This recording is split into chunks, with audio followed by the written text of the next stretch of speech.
toutes et à tous. Je suis ravi de vous accueillir ici. Permettez-moi de me présenter. Je m'appelle Samuel Guibal et je suis conseiller pour la recherche et l'innovation de la rectrice de Paris, qui regrette de ne pas pouvoir être présente ce matin pour vous accueillir et qui m'a demandé de vous souhaiter la bienvenue dans cet amphi et pour cette conférence. Madame l'académicienne, monsieur le professeur, mesdames et messieurs les inspecteurs, mesdames et messieurs les chefs d'établissement, mesdames et messieurs les professeurs, chers élèves, mesdames et messieurs, chers collègues, au nom de l'ensemble de la région académique Île-de-France et de la chancellerie des universités, je vous souhaite la bienvenue en Sorbonne. En raison, comme je vous le disais, d'un empêchement de dernière minute, Madame la rectrice m'a chargé de vous saluer en bonne et due forme. Je tiens à souligner qu'elle est très attachée à ces rencontres entre des scientifiques éminents et les jeunes que vous représentez. Elle est très attachée à la place de la science dans la société et au fait que la science soit accessible à toutes et à tous. Et il faut vraiment que vous pensiez que c'est vraiment le cas.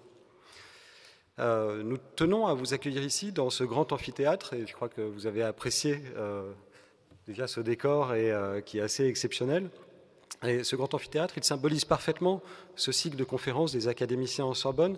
Et vous pouvez contempler derrière moi cette fresque, le bois sacré, qui a été peinte par Puvis de Chavannes et qui présente des allégories de différentes qualités, différents domaines universitaires, l'éloquence, la philosophie, l'histoire, la poésie et bien sûr la science. Et je vous invite peut-être à l'issue de la conférence, s'il y a un peu le temps, à profiter vraiment de cette fresque, à la contempler et puis à lire le texte explicatif qui est en dessous, c'est très instructif. Et je souhaite tout d'abord saluer l'Institut de France, avec qui est organisée cette conférence depuis 2020. Notre partenariat solide permet à des milliers de lycéennes et lycéens d'accéder au savoir et à l'expérience de scientifiques de renom, des académiciens de renom. Et nous avons ici abordé des sujets très variés, avec des grands noms, des neurosciences, de l'histoire, de la géographie. Et aujourd'hui, nous avons le grand honneur d'accueillir un membre de l'Académie des sciences, Madame Claire Mathieu. Je me dois de souligner, chers élèves, la chance de pouvoir la compter parmi nous aujourd'hui. Merci. Claire Mathieu est ancienne élève de l'École normale supérieure. Vous êtes titulaire d'un doctorat de l'Université Paris-Sud dédié à l'analyse des algorithmes. Je suis sûr que vous nous expliquerez de quoi il retourne. C'était, à l'époque de votre thèse, en 1988, une époque où seulement 50 000 personnes étaient connectées à Internet dans le monde. C'était les frémissements de cette notion de réseau entre systèmes d'information. Ça peut vous paraître lointain, je ne sais pas le mesurer, mais j'ai vécu cette époque, donc ça ne me paraît pas si ancien finalement. La même année, la France venait tout juste d'être accordée au réseau par l'intermédiaire de l'INRIA. Vous avez ensuite rapidement rejoint le Centre national de la recherche scientifique et vous y êtes devenue directrice de recherche en 2012. Depuis le début de votre carrière, vous avez eu à cœur de transmettre le savoir en enseignant, notamment dans des universités françaises, à Paris-Sud, à l'Université Paris-Sud, où j'ai fait mes armes en tant qu'étudiant d'ailleurs, à l'École polytechnique et à l'École normale supérieure. Mais vous avez également enseigné dans des prestigieuses universités internationales, à Berkeley, à Cornell, à Princeton, à Brown, aux États-Unis.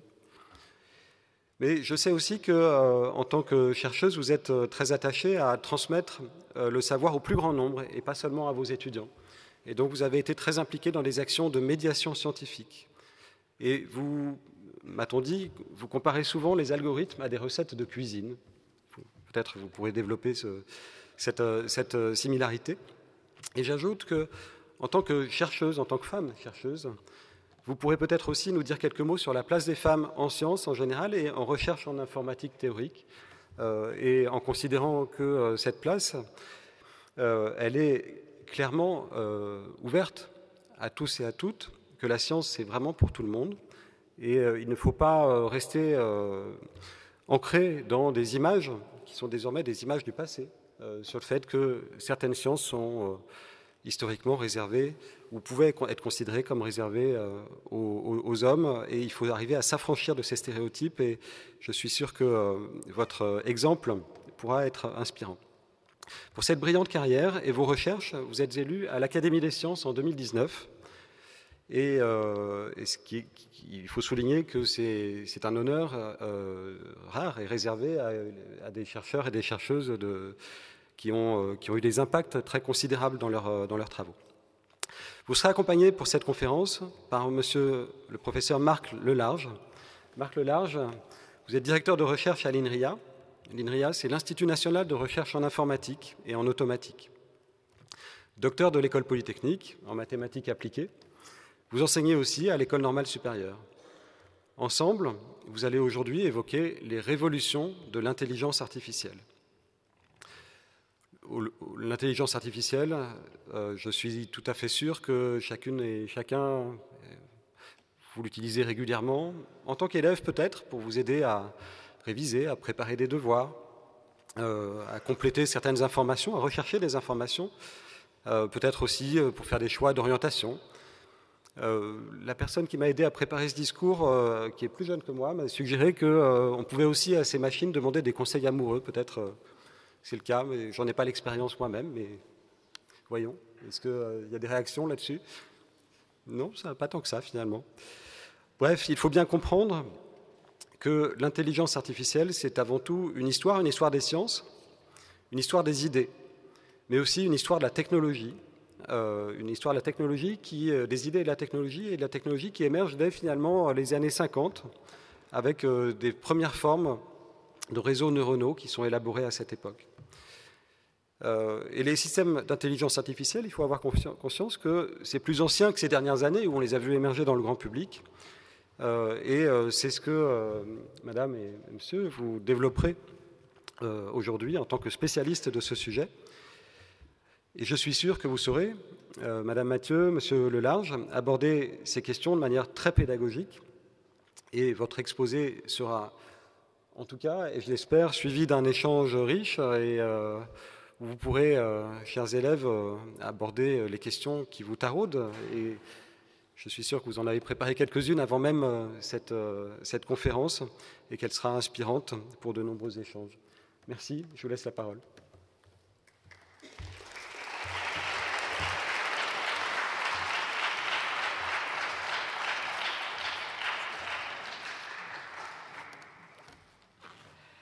Bonjour, c'est un honneur pour moi d'être dans ce grand amphi. C'est la deuxième fois que je viens ici, la première fois sur l'estrade. Alors voyons, quelles sont les classes qui sont ici? Vous qui êtes arrivés en premier, vous venez de... D'où est-ce que vous venez? Lycée Hoche de Versailles. Vous qui êtes là-bas, vous venez d'eux? Comment? Lycée Mirbeau de Paris? Edgar Poe de Paris. Vous, ici? Pierre-Gilles de Gênes de Paris. Et là-bas? Balzac de Paris aussi. Très bien. Eh bien, moi, je viens de Versailles. Alors, vous êtes tous en terminale? Non, il y en a qui sont en première? D'accord. Ceux qui sont en terminale, vous avez rempli des vœux sur Parcoursup. L'an prochain, vous allez aller peut-être en prépa, peut-être en IUT, peut-être dans des formations diverses, peut-être à l'université. Si vous allez à l'université, vous allez être dans des amphis. Eh bien, les amphis, pour penser à l'avance à votre expérience de cet automne, regardez. Voilà ce que sera votre expérience si l'automne prochain, vous vous retrouvez en licence quelque part. N'est-ce pas? Absolument. Bien. Alors, nous allons faire cet exposé à deux voix, donc on va alterner. Les révolutions de l'intelligence artificielle. Nous allons parler de trois grandes révolutions qui ont eu lieu jusque vers l'année 2016, dans la première partie de cet exposé, qui sera en deux grandes parties. Intelligence artificielle. De quoi parle-t-on? Déjà, dans l'Antiquité, on racontait que le dieu Héphaïstos aimait construire des automates qui savait faire des choses tout seul. Descartes,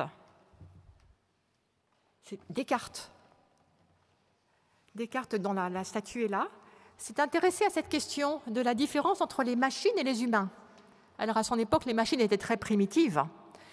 Donc il a essayé de différencier l'intelligence humaine de ce que pourrait faire une machine. Et il a fondé une théorie des prémices de ce qui allait devenir l'intelligence artificielle, le principe de ce qui les différencie. S'il y avait des machines qui imitassent nos actions, nous aurions toujours deux moyens très certains pour reconnaître qu'elles ne seraient point pour cela de vrais hommes, enfin des hommes ou des femmes, des êtres humains. Dont le premier est que jamais elles ne pourraient user de paroles ni d'autres signes en les composant comme nous faisons pour déclarer nos pensées. Voilà ce qui, pour lui, différenciait la première méthode pour différencier les machines des humains. Et le second est que, bien qu'elles fissent plusieurs choses aussi bien ou peut-être mieux qu'aucun de nous, par exemple les horloges pour dire l'heure, elles manqueraient infailliblement en quelques autres par lesquelles on découvrirait qu'elles n'agiraient pas par connaissance, mais seulement par la disposition de leurs organes. Le premier test, je pense qu'il a tenu le coup, il a tenu le choc pendant des siècles, mais que là, récemment, avec l'irruption des LLM, Large Language Models, des intelligences artificielles génératives, il est de plus en plus difficile de différencier ce qui vient d'une machine et ce qui vient d'un humain. Donc ce premier test est désormais mis à mal. Quant au deuxième, le deuxième fait allusion à ce qu'on appelle maintenant une intelligence artificielle générale, universelle, qui saurait faire non pas une chose, mais un peu tout. Et là, on n'en est pas encore là. Ça, c'était de la philosophie. Au XXe siècle, ça a été développé d'une façon plus concrète par Turing, qui était un logicien. En 1950, il a conçu un test pratique pour voir en pratique si on avait réussi à arriver à l'intelligence artificielle. Voici l'expérience qu'il propose. Un testeur, devant lui, un rideau. Derrière le rideau, d'un côté une machine, de l'autre côté un être humain. Une conversation. Il dialogue en écrivant un texte, en lisant les réponses, etc. Il y a une conversation. À la fin de la conversation, le testeur doit être capable de déterminer de quel côté est l'humain et de quel côté est la machine. S'il n'arrive pas, s'il se trompe à peu près la moitié du temps, alors ça veut dire qu'on a vraiment atteint l'intelligence artificielle. Donc voilà un test concret proposé par Turing pour, si quelqu'un arrive en disant « voilà, moi j'ai une intelligence artificielle, ma machine », voilà le test pour le démontrer. Quand ce terme a-t-il été inventé, intelligence artificielle? Vers l'été 1956, aux États-Unis, Dartmouth Summer Project on Artificial Intelligence. Les États-Unis, après-guerre, voulaient avancer technologiquement. Ils ont avancé l'idée de construire des machines qui étaient comme des humains, et ils se sont dit, on va rassembler les meilleurs chercheurs en mathématiques, informatique que nous ayons, dans un lieu pour un séminaire. 20 personnes, 2 mois, au bout de 2 mois, ce sera bon. 70 ans après, ce n'est pas encore tout à fait bon. Mais enfin, en 2 mois, ils ont quand même avancé pour poser les premières idées, les premières questions. Et voici la première révolution qui soit arrivée. C'est une publication qui date de 1958. 1958, dans le New York Times, un article a parlé des avancées d'un nommé Rosenblatt. Il y avait déjà des algorithmes à l'époque qui existaient, par exemple, pour trier des nombres. Mais là, on parle du mot « learning », apprentissage. Apprentissage, on parle d'une machine qui saurait apprendre. Le perceptron, on dit que c'est une sorte de cerveau capable d'identifier son environnement sans contrôle humain. Alors de quoi s'agit-il? Comment marche le perceptron? Sans perceptron, voyons un algorithme classique. Exemple, pour valider un examen, pour savoir si quelqu'un va réussir un diplôme, on a une règle qui peut être, on a 2 notes, histoire, français, coefficient 65%, 35%, on fait la moyenne pondérée, on regarde si le résultat est supérieur ou égal à 10, et ça détermine le succès ou l'échec de l'étudiant. On peut visualiser ça en 2 dimensions. Là, nous avons mis la note d'histoire en abscisse, la note de français en ordonnée. Donc l'étudiant Albert, qui a eu 10 en histoire et 8 en français, c'est donc le point de coordonnées 10, 8 sur ce schéma.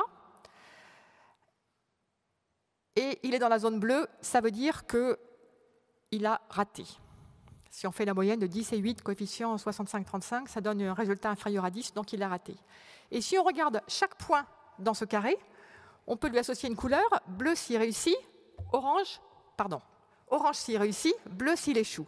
Et ce qu'on voit, c'est que la limite entre bleu et rouge, c'est une droite. La droite d'équation, 0,65 fois la note d'histoire, plus 0,35 fois la note de français, égale 10. Voilà. Donc ça, c'est un algorithme classique. Vous prenez l'étudiant, ces 2 notes, vous calculez la moyenne pondérée et vous regardez si ça tombe dans la zone orange ou bleue de l'image. Avec le perceptron, vous ne donnez pas la règle, mais vous donnez des exemples. Vous donnez des données historiques. Chaque donnée, c'est un point et une couleur. Donc le point, 10, 8, bleu. Ça veut dire 10, 8, échec. Donc là, on donne à l'algorithme toutes sortes de points dans cette zone.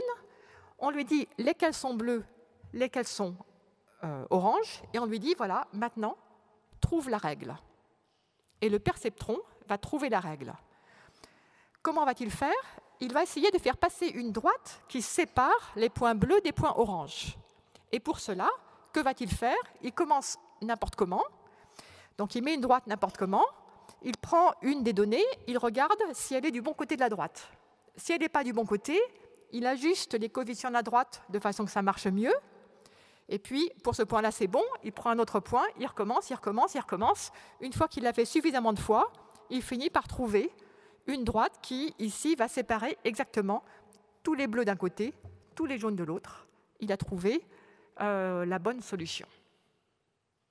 Bon, ça, c'est un petit peu idéaliste comme présentation, parce que, d'abord, la bonne solution, si vous regardez bien ces points, il n'y a pas une solution unique. La droite, on peut la faire bouger un tout petit peu. Il y a plusieurs solutions qui séparent tous les bleus de tous les oranges. Et ensuite, il va dire, voilà, c'est ça ma règle.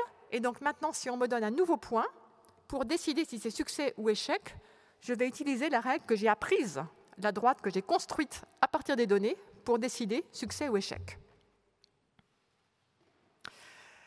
Quelquefois, les données sont un peu bruitées, il y a des erreurs. Donc dans ces cas-là, il essaie de placer sa droite au mieux. Donc le perceptron, c'est la méthode qui permet de mettre à jour les coefficients. Donc ce qui est révolutionnaire là-dedans, c'est le fait de se baser non pas sur une règle fixée avec les coefficients qui sont donnés à l'avance, mais sur les données qui permettent d'apprendre les coefficients, avant d'utiliser la règle pour les futurs étudiants.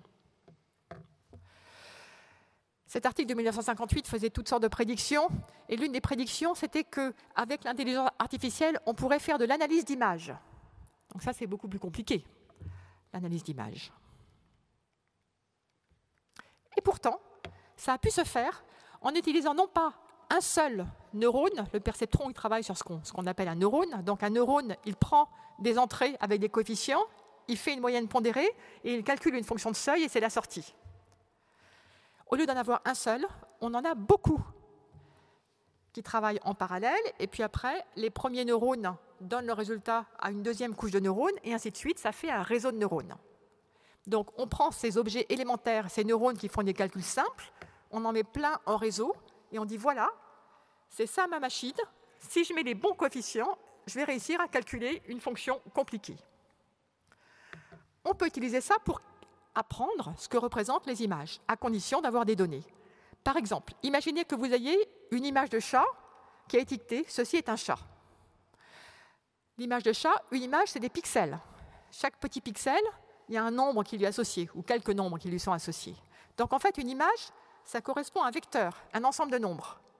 Ces nombres, on peut les nourrir, les donner à un réseau de neurones qui va faire son calcul et qui, en sortie, vous donne un nombre, par exemple 467. Ce nombre code un mot, disons 467, c'est l'encodage du mot « chat ». Donc que va-t-on faire? Même principe, on donne beaucoup d'images.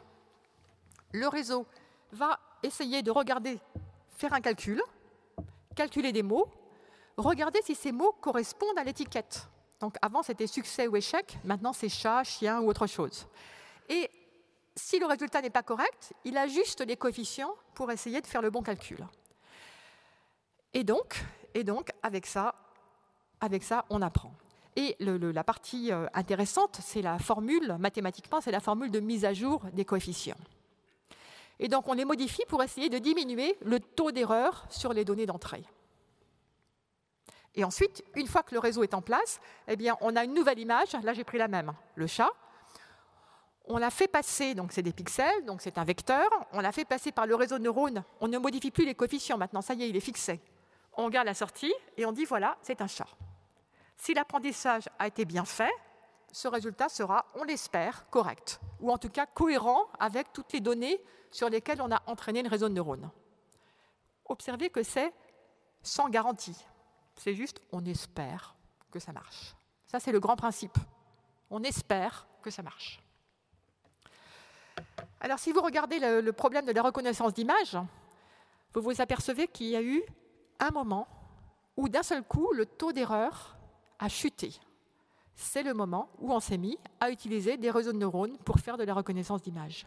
2012. Et maintenant, les réseaux de neurones sont à peu près aussi bons, de qualité équivalente à celle des humains.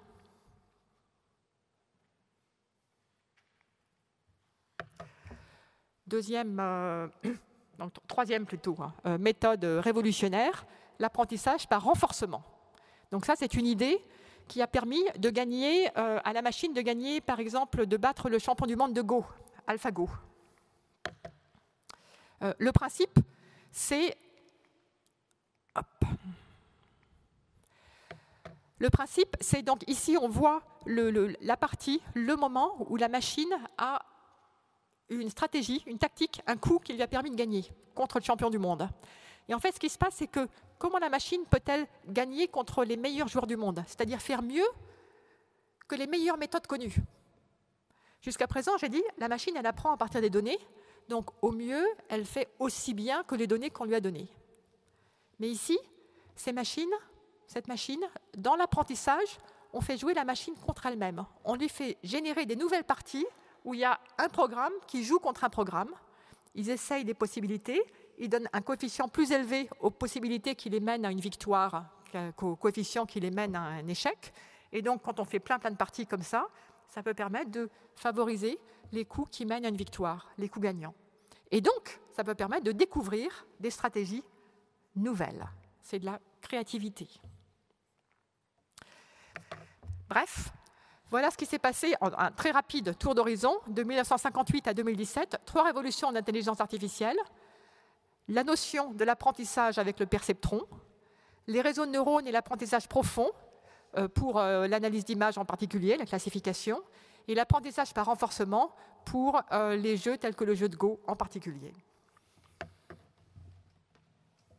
Je passe la parole à Marc.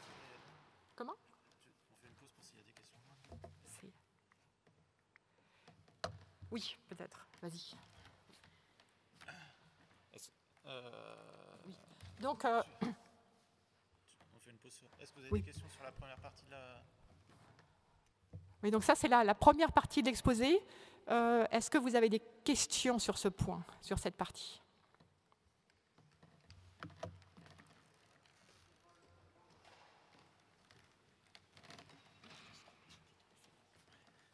Là, c'est beaucoup plus des IA qui sont spécialisés, en fait. C'est pas du tout encore les IA génératives à ce moment-là. IA générative, ce sera la deuxième partie.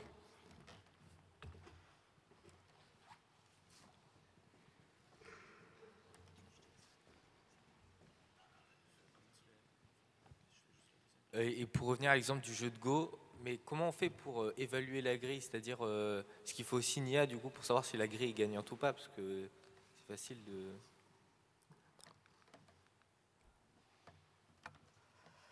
C'est transparent. Donc en effet, là, l'algorithme est très différent de l'algorithme supervisé qu'on a vu avant, où on donnait des images en entrée pour faire de la classification.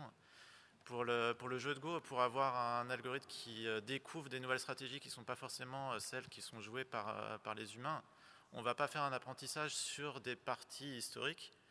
Ce qu'on va faire, c'est on va faire un algorithme d'exploration des possibles. Et donc au début, l'algorithme va jouer complètement au hasard, donc sans aucune évaluation du plateau de jeu actuel. Et en jouant au hasard, il va voir quels sont les coups qui le mènent à une victoire par rapport à ceux qui ne le mènent pas à une victoire contre un autre joueur qui est mauvais, qui est au hasard. Et au fur et à mesure, il va détecter les coups qui le mènent le plus souvent vers une victoire et donc pondérer ces coups-là avec un coefficient qui est positif et essayer de désapprendre à jouer les coups qui l'ont mené vers une défaite. Et donc au fur et à mesure des jeux, il va apprendre en fait une fonction qui évalue la qualité d'un plateau et où est-ce qu'il doit jouer en fonction de ce plateau. Donc dans l'algorithme par renforcement, il y a vraiment deux aspects. C'est l'aspect exploration, c'est-à-dire qu'on veut jouer des coups qui ne sont pas a priori joués par les humains. Et l'autre aspect qui est on veut ensuite rentabiliser les coups, c'est-à-dire jouer des coups dont on est à peu près sûr qu'ils vont nous mener vers une stratégie gagnante. Donc, je ne sais pas si ça répond à... Si on prend le morpion c'est assez simple. Donc le morpion, on peut dire si je joue ceci, alors si je joue ça, et que je joue ça, et si je joue ça, alors c'est gagnant. On peut même, du coup, là, vous avez en fait un exemple du jeu de morpion. Je ne sais pas si vous reconnaissez. Donc le morpion, il faut aligner 3 croix ou 3 ronds.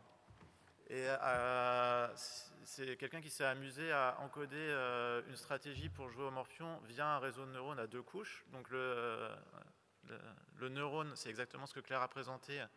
C'est prendre des entrées réelles, appliquer une application linéaire, puis ce qu'on appelle une non-linéarité, là en prenant la fonction seuil. Donc là, ce que vous voyez dans la boîte qui s'appelle calcul, c'est des neurones qui correspondent aux perceptrons. Chaque nœud correspond, si vous voulez, à un seul neurone. Et ce que vous voyez dans le plateau de jeu à gauche, c'est l'encodage pour l'algorithme du jeu de morpion. Donc le jeu de morpion, il y a 3 étapes possibles pour chaque case. Soit elle est vide, soit elle est remplie par une croix, soit elle est remplie par un rond. Et donc ça, c'est encodé par les couleurs. Donc quand il y a une croix, c'est vert. Quand c'est un rond, c'est noir. Et quand c'est vide, c'est mi-noir, mi-vert. Et donc, étant donné le plateau représenté ici dans le plateau de jeu, il faut que l'algorithme prédise le prochain coup qu'il doit jouer. Et là, vous voyez que le seul moyen pour l'algorithme d'essayer d'aligner les croix, c'est soit de jouer la case en haut, soit de jouer la case en bas. Et à droite, vous voyez que le coup qu'il recommande de jouer, c'est de jouer la case en haut. Puisque c'est le coup qui est tout vert. Et donc là, il a encore une chance de gagner. Si jamais le joueur joue mal le coup d'après. Et donc ça, c'est complètement encodé avec des règles très simples qui sont juste linéaires et une non-linéarité pour chaque neurone. Si vous aviez envie d'ailleurs de vous lancer, c'est quelque chose qui serait, pour ceux qui aiment programmer, c'est quelque chose qui serait possible d'essayer, de programmer le jeu de morpion.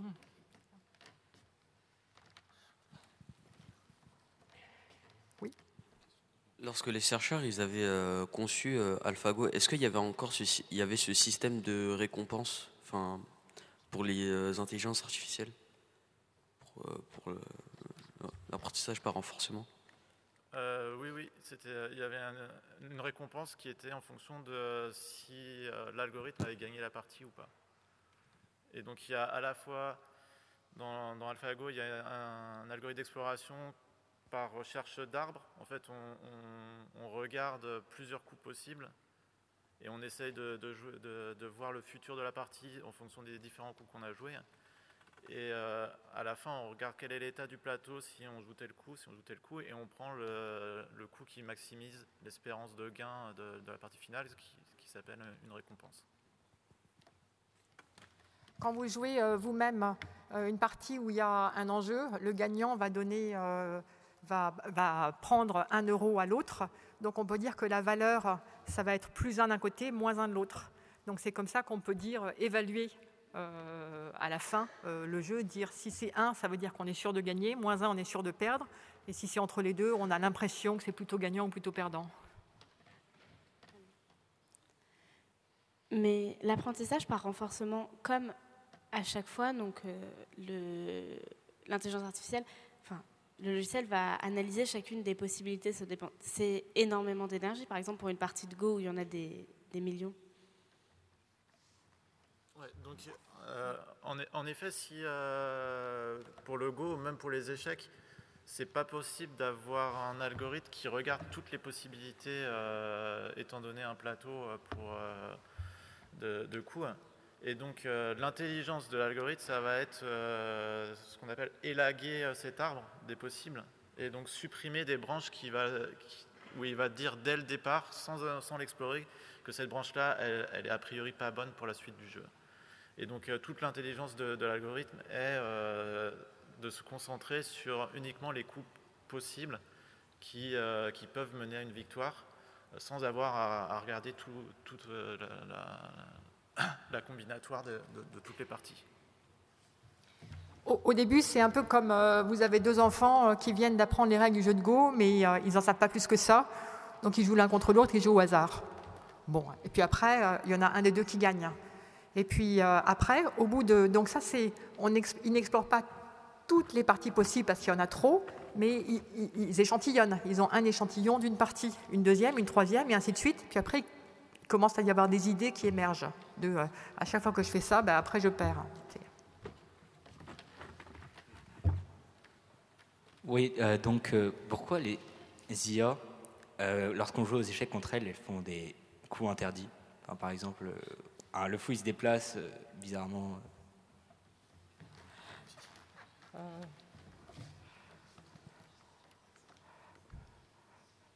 Alors, dans le cas du morpion, il n'y avait pas de coup interdit. Dans le cas de... Oui, dans le cas des échecs, en fait, il va assigner une certaine probabilité à certains des coups possibles, puis il y aura des choses assez probables qui seront des positions les plus favorables, les meilleurs coups. Puis après, il y a des choses beaucoup moins probables qui sont des coups qui sont vraiment des mauvais coups. Et puis à la fin, la queue de distribution, des choses qui sont très très improbables, c'est un peu n'importe quoi, y compris des choses qui n'ont jamais été vues. Donc en fait, si on ne code pas en dur, si on laisse apprendre à partir juste des parties existantes, il n'y aura jamais le fou qui se déplacera autrement qu'en diagonale. Mais après tout, qu'est-ce qui empêche le réseau de neurones d'inventer ça? Ouais, donc peut-être pour rebondir là-dessus, c'est lié à ce que Claire avait présenté sur une fois qu'on utilise un algorithme après l'apprentissage, même pour la classification de chiens et de chats, on n'a pas de garantie formelle qui va toujours marcher. Donc pour le jeu d'échecs, je ne sais pas quelle IA vous avez utilisé, mais maintenant on sait mettre en fait des garde-fous sur les prédictions faites pour l'IA pour s'assurer qu'il ne joue jamais un coup qui est interdit ou qu'il fasse un mouvement de pièce interdit. Donc ça peut être, comme on dit, codé en dur dans l'algorithme, rajouté a posteriori une fois que l'algorithme a été entraîné. Mais si on se contente de faire l'apprentissage par réseau de neurones dans la version la plus pure, où on donne juste des données et on le laisse s'entraîner, eh bien, Il n'y a aucune donnée dans laquelle le fou fait autre chose qu'une diagonale, mais après tout, l'algorithme, rien ne l'empêche d'essayer. C'est juste que ça ne correspond pas aux données, mais après tout, c'est comme tout à l'heure dans l'apprentissage, c'était tout à fait... peut-être que la droite allait être positionnée n'importe comment, c'est rarissime, mais après tout, pourquoi pas. Pour les pour les intelligences artificielles à reconnaissance d'image, vous avez dit que les coefficients s'adaptent en fonction de l'image qu'on donne, par exemple un chat ou un chien. Mais du coup, quand on donne une nouvelle image, elle doit apprendre de nouveaux coefficients, c'est bien ça. Et est-ce que du coup, elle stocke tous les coefficients qu'elle a calculés pour les milliards d'images possibles, ou est-ce qu'à chaque fois, elle réapprend depuis le début? Alors, en effet, donc c'est ce qui était représenté sur cette image-là. Ce que le neurone va garder en mémoire, c'est ce qu'on appelle des poids ou des coefficients. Et il ne va pas garder l'historique de l'évolution du poids. Et donc, les poids, enfin, le neurone, c'est représenté ici par les petits ronds à chaque fois, et les coefficients, c'est ce qui reste sur les arêtes qui relient donc les liens entre les ronds. Et donc, quand vous faites l'apprentissage, vous lui donnez une base de données ici pour faire la classification de chiens et de chats, donc d'images de chiens et de chats qui sont labellisées avec des étiquettes. Et là, à chaque fois que l'algorithme fait une erreur, il va mettre à jour avec un algorithme qui est différent de l'algorithme que Claire vous a présenté pour le perceptron, parce que l'algorithme pour le perceptron, ça marche uniquement si vous avez un neurone. Dès que vous mettez plusieurs neurones en parallèle ou bien en série, l'algorithme qu'a présenté Claire ne va pas marcher. Et donc l'algorithme qui est utilisé, c'est ce qu'on appelle l'algorithme de rétropropagation des gradients, donc qui a été introduit dans ce contexte-là par Jeff Hinton, qui a obtenu le prix Turing pour ça. Et donc ce qu'on garde en mémoire au moment de l'apprentissage, c'est les poids mis à jour après la dernière mise à jour. Et on oublie tout ce qui s'est passé avant. D'une certaine façon, à la fin, ce qui reste, à la fin de l'apprentissage, c'est juste le petit carré vert là, le réseau de neurones, avec sur chaque lien un coefficient. On a oublié toutes les images. D'une certaine façon, on peut penser que ces coefficients, c'est une sorte de représentation compacte, synthétique des étiquettes des images. Donc ça veut dire que si vous redonnez ensuite une image qui existait déjà dans la base de données, vous n'aurez pas forcément toujours la bonne étiquette en résultat. Parce que le réseau de neurones n'a pas mémorisé la totalité des images, il a juste appris sous la forme des coefficients. Et donc, ça lui permet d'utiliser beaucoup moins de mémoire et de faire un calcul beaucoup plus rapide. Sinon, ce serait infaisable de garder tout en mémoire exactement.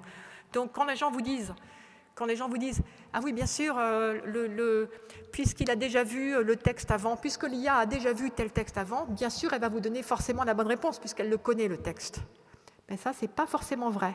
Parce que, après que l'apprentissage a été fait, ce qu'on garde en mémoire dans le réseau de neurones, c'est une synthèse de ce qu'on a appris sous la forme de ces coefficients.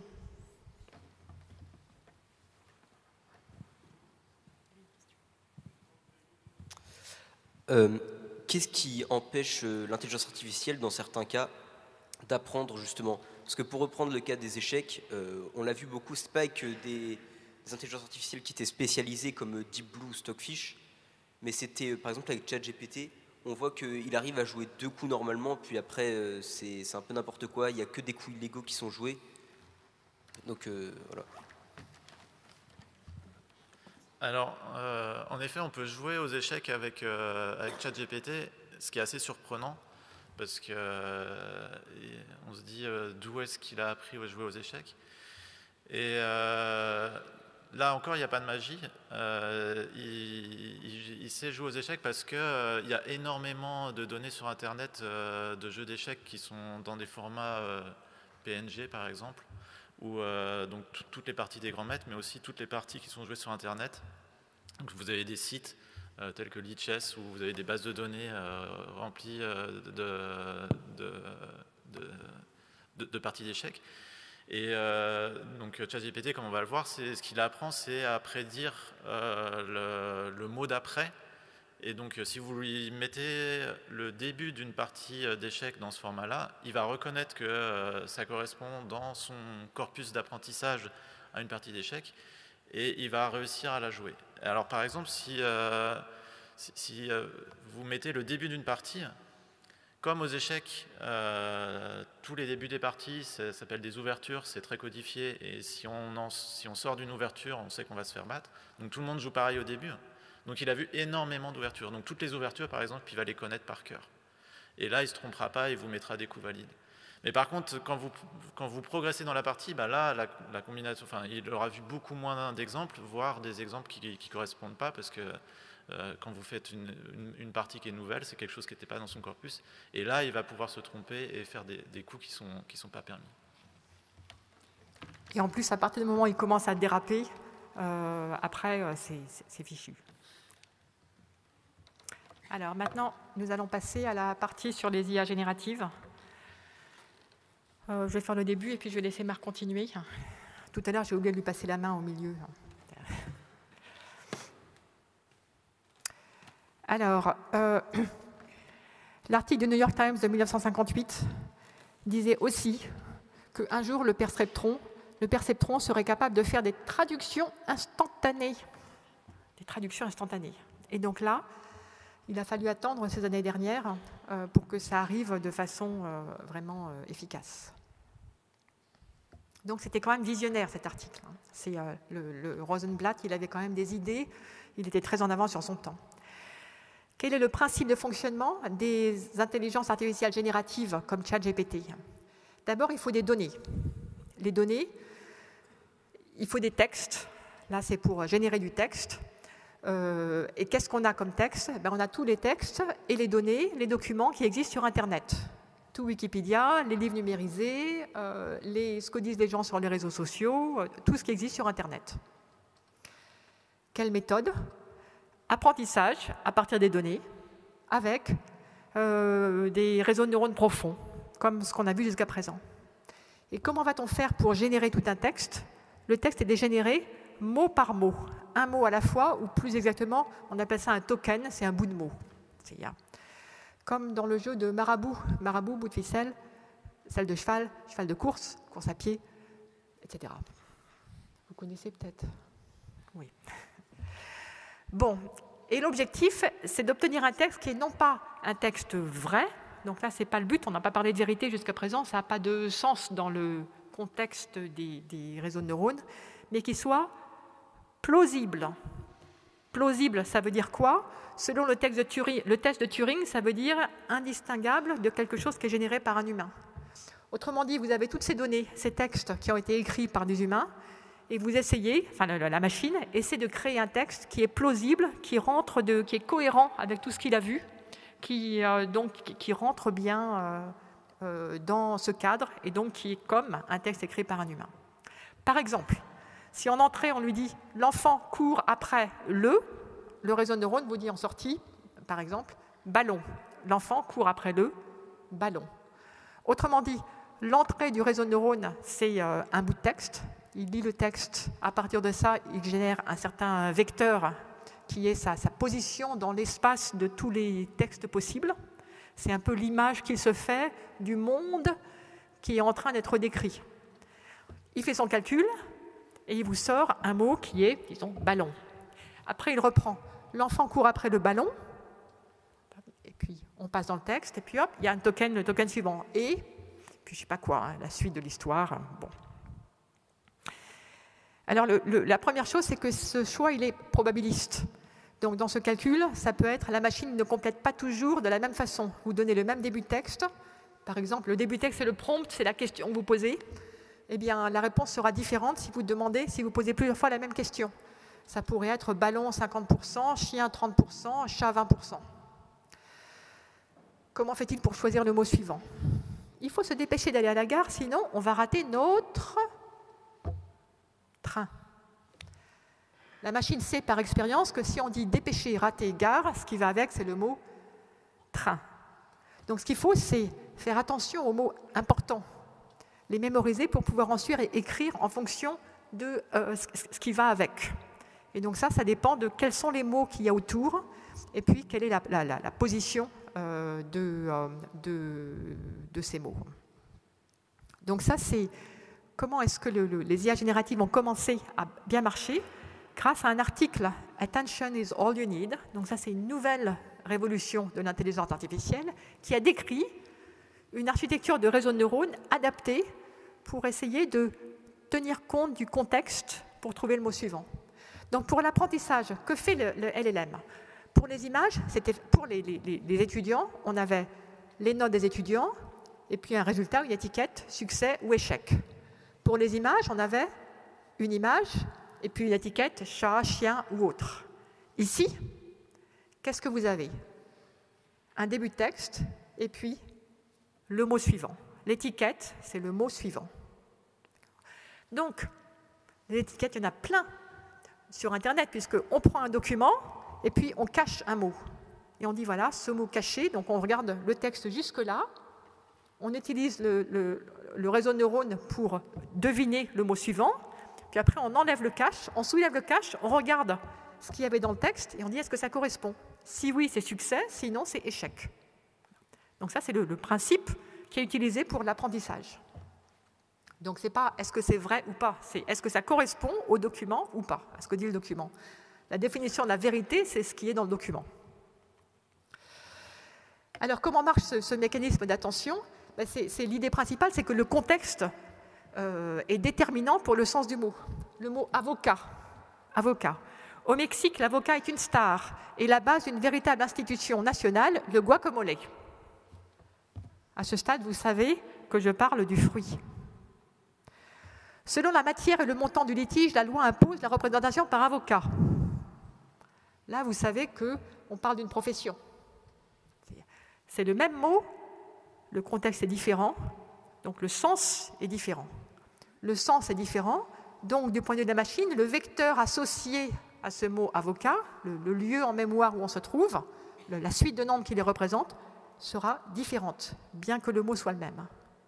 Donc c'est comme ça que ça se passe quand vous lisez un texte, petit à petit, on rajoute des mots, on a une image de plus en plus précise qui se dessine dans votre tête. Eh bien c'est pareil, la machine s'adapte au contexte, regarde les mots en fonction des mots qu'il y a dans le voisinage du mot dont on parle, adapte son image mentale de ce qui se passe, c'est-à-dire le vecteur qui représente la situation courante. Est-ce que vous êtes capable de faire ce que fait la machine? Ah, enfin, j'avais une fin de schtroumpf. Vous savez ce que c'est, schtroumpf? Elle sent bon ta soupe, schtroumpf cuisinier. Tu y as schtroumpfé quoi? Oh, carottes, schtroumpf-fleurs et poireaux. Ben voilà. C'est ce que font les LLM, ils apprennent à partir de ça. Et donc, depuis l'apparition, il y a eu beaucoup de modèles qui sont apparus. Et maintenant, c'est très utilisé. Et les textes écrits par des LLM sont d'une qualité qui évolue très vite au fil des 2-3 dernières années. Donc, Claire nous a parlé de la génération de texte, là. Et vous avez certainement utilisé ou au moins vu la génération d'images. Donc là, j'ai mis génération d'images, mais il y a aussi génération de musique maintenant. Et donc la grande différence entre cette révolution-ci et ce dont on a parlé avant, c'est que ces outils sont devenus accessibles au grand public. Donc j'imagine qui ici n'a jamais utilisé d'IA générative? Okay. Donc j'en conclus que tout le monde a déjà utilisé une IA générative. Donc là, vous avez des exemples d'images qui sont fausses. Même les images de droite sont ce qu'on appelle des fake news, qui ont été générées à partir de photos. Donc sur un modèle un peu plus compliqué que le modèle des modèles de langue, mais qui réutilise encore le mécanisme d'attention dont a parlé Claire avant, et qui essaye là pas de générer du texte, mais de générer des images à partir d'un texte. Alors, pour vous resituer, là, j'ai mis sur cette diapo l'état de l'art en 2021, donc c'est en haut, pour réaliser à quel point les progrès ont été marquants, puisque ce qu'on obtient aujourd'hui est, je pense que vous serez tous d'accord pour dire, un peu plus expressif et plus réaliste que les images d'un radis qui promène un chien. Là, c'était le prompt utilisé en haut. Et donc si vous avez utilisé des méthodes de génération d'images, c'est vraisemblablement la technique qui est en bas, qui s'appelle Stable Diffusion, qui a été développée il y a 4-5 ans par des chercheurs à Berkeley, et il y a énormément de variantes actuellement. Donc, juste pour faire un pas de recul, pour comprendre pourquoi tout ça est possible. Donc, au niveau technique, l'algorithme, comment est-ce que l'apprentissage est fait? En fait, c'est toujours le même algorithme qui est utilisé, celui qui a été développé par Jeff Hinton dans les années 60. Et donc, on peut se poser la question, pourquoi est-ce que c'est seulement maintenant que ça devient accessible à tout le monde et avec des performances qui sont bien meilleures? Donc, une première réponse, donc il y a des raisons non techniques, c'est ça que je vais présenter ici, qui font non algorithmiques en tous les cas, qui font que les méthodes développées dans les années 60 marchent beaucoup mieux aujourd'hui. La première, c'est que pour nourrir ces algorithmes d'apprentissage, il faut énormément de données, que ces données soient numérisées.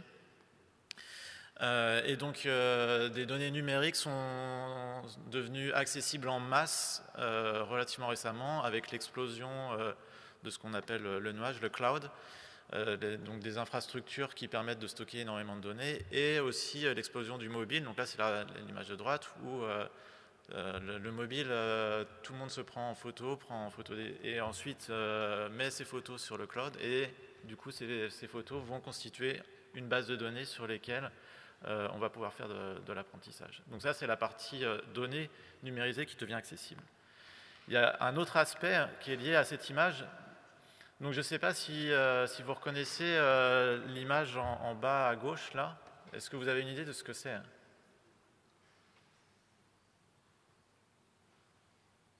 Aucune idée?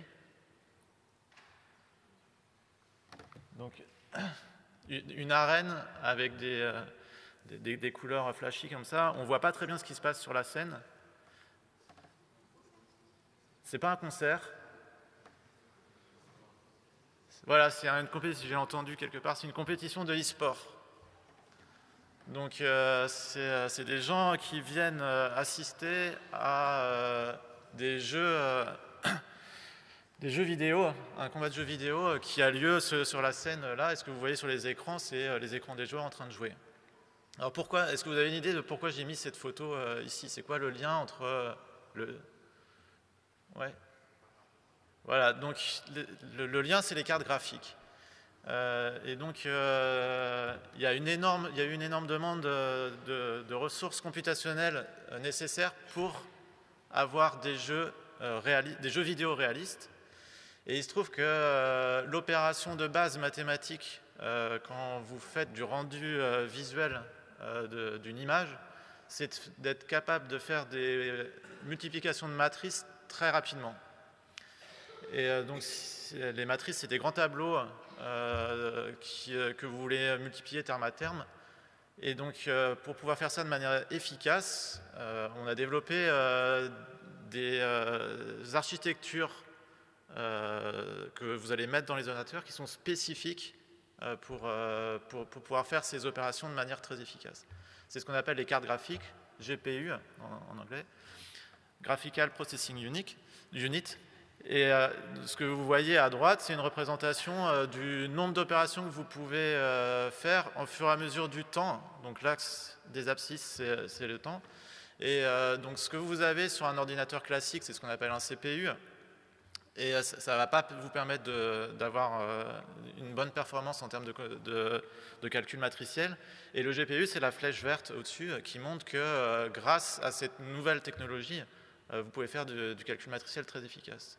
Et il se trouve que l'opération de base dont vous avez besoin en apprentissage profond, c'est exactement la même chose, c'est faire du calcul matriciel de manière efficace. Et donc, les gens, au début, ont utilisé les cartes graphiques qui étaient développées pour les jeux vidéo pour faire de l'apprentissage. Et maintenant, vous savez que NVIDIA développe des cartes graphiques qui sont à destination essentiellement de l'apprentissage. Mais donc, c'est ces deux coïncidences, le fait qu'on a accès à énormément de données numérisées et à des ressources de calcul de plus en plus efficaces, qui ont permis, en fait, aux algorithmes des années 60 d'avoir des résultats convaincants aujourd'hui. Donc l'autre aspect assez révolutionnel récent, c'est que l'IA est devenue grand public, c'est-à-dire que maintenant tout le monde y a accès, ChatGPT par une interface web, et pareil, il y a des interfaces web pour la génération d'images. Et donc là, je vous ai mis une image qui a été obtenue avec un prompt où on demandait une photographie de gens qui parlent marketing lors du festival de Cannes dans un panel sur la plage. Et donc on voit que de loin, on s'attend on se dit que c'est des gens qui potentiellement peuvent travailler dans le marketing. Il y a juste un gros problème. Ouais. J'ai pas entendu. Ouais, il y a une jambe en trop, voilà. Donc, vous voyez que la pauvre dame, la deuxième, elle a 3 jambes, une en jean et puis 2 normales. Et donc, ça, c'est ce qu'on appelle une hallucination. Et donc, il n'y a pas, comme ce que disait Claire, il n'y a pas de notion de vérité dans l'algorithme de génération d'images. Lui, il va sortir uniquement quelque chose qui est possible et pourquoi pas avoir 3 jambes, même s'il n'en a pas vu dans son dataset. Et donc là, c'est ce qui se produit. Alors après, il y a des choses qui sont peut-être... Bon, elle a aussi 2 paires de lunettes, mais ça peut arriver. Enfin, des choses qui sont plus ou moins réalistes. Donc, encore une fois, c'est pas de garantie. L'autre problème avec ces IA qui deviennent grand public, c'est ce qu'on appelle le problème des biais. Donc là, pareil, on a demandé à une IA qui génère des images, soit une image d'ingénieur, soit une image de professeur, soit une image d'une personne travaillant dans un fast-food. Et donc, qu'est-ce qui correspond à un problème de biais ici? Est-ce que vous voyez à quoi je fais allusion? Ouais. Il faut que tu parles. Alors, des caractéristiques communes, ça c'est une manière politiquement correcte de dire que parmi les professeurs, il n'y a que des femmes, par exemple. Parmi les gens qui travaillent dans un fast-food, c'est des gens qui sont de couleur de peau soit noire, soit hispanique. Enfin. Et parmi les ingénieurs, il n'y a quasiment que des hommes. Et donc, est-ce que c'est un problème de... Est-ce que vous pouvez voir d'où vient ce problème? Oui.